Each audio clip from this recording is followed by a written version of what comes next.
इस वक्त एक बड़ी खबर यह मिल रही है, एसडीएमसी सेंट्रल जोन के चेयरमैन का बयान आया है। सेंट्रल जोन के चेयरमैन का यह बयान आया है कि शाहीन बाग के अंदर बहुत से बांग्लादेशी नागरिक भी रहते हैं। इस वक्त की बड़ी खबर यह है, सेंट्रल जोन के जो चेयरमैन हैं उनकी तरफ से ये साफ तौर पर कहा गया है और एक बार फिर से इस पूरे मामले को लेकर बयान दिया गया है और कहा गया है कि शाहीन बाग में बहुत से बांग्लादेशी रहते हैं। उन्होंने क्या कहा, उनकी बात आपको सुनाते हैं।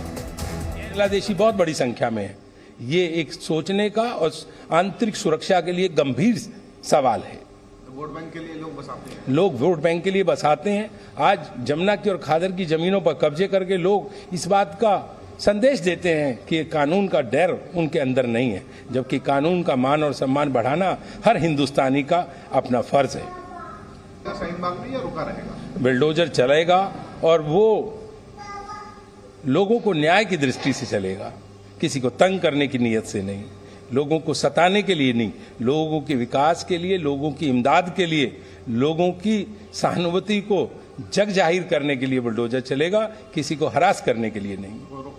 कोई नहीं रोक सकता, ये हमेशा ऐसा ही चलेगा।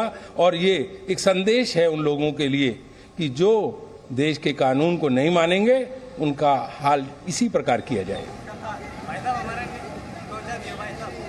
तो आपने ये बात चेयरमैन की सुनी। इन सब के अलावा राजनीतिक बयानबाजी जारी है, चाहे आम आदमी पार्टी के विधायक अमानतुल्लाह खान हो या फिर बीजेपी के सांसद मनोज तिवारी, बीजेपी के प्रदेश अध्यक्ष आदेश गुप्ता हो, इमरान प्रतापगढ़ी हो, चारों तरफ से राजनीतिक बयानबाजी जारी है। आपको सुनवाते हैं कुछ ऐसी ही राजनीतिक प्रतिक्रियाएं। जो लोग ऐसे न्यायालय के आदेशों की अवहेलना करने का जो समर्थन कर रहे हैं, उन लोगों का संज्ञान लिया जाना चाहिए माननीय न्यायालय द्वारा। लेकिन आम आदमी पार्टी है कि उसको इसका समर्थन करना है, कांग्रेस को समर्थन करना है। तो याद रखिए, ये कांग्रेस तो पतन पे जा ही चुकी है, ये आम आदमी पार्टी के पतन की शुरुआत है। यहाँ कोई इंक्रोचमेंट है ही नहीं, तो ये आए क्यों है?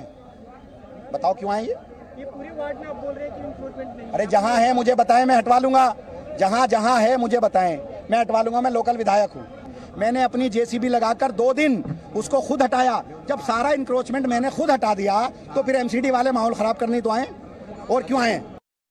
सच्चाई यह है कि अगर भारतीय जनता पार्टी की एमसीडी अतिक्रमण हटाना चाहती है तो उसकी शुरुआत भारतीय जनता पार्टी के प्रदेश अध्यक्ष आदेश गुप्ता के घर से करे, जहां पर उन्होंने बहुत अतिक्रमण कर रखा है, जिसकी तमाम विश्व देश के बड़े चैनलों ने दिखाया।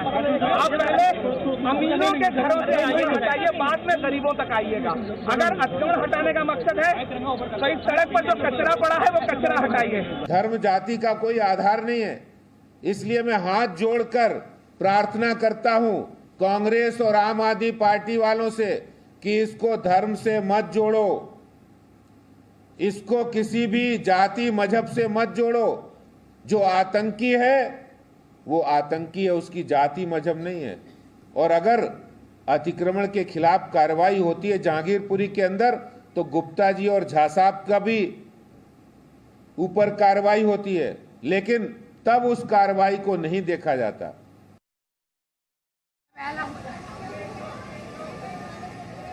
तो ये आपने राजनीतिक प्रतिक्रियाएं सुनी, लेकिन आज का पूरा घटनाक्रम देखिए।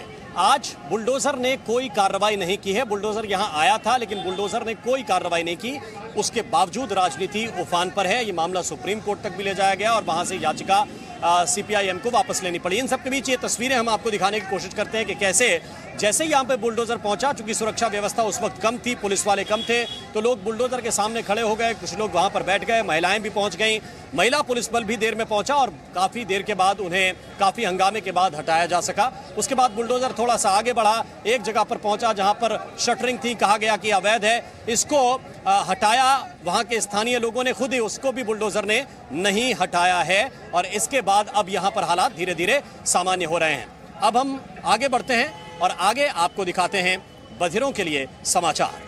Presenting B News app, available on Google Play and App Store. Download it now.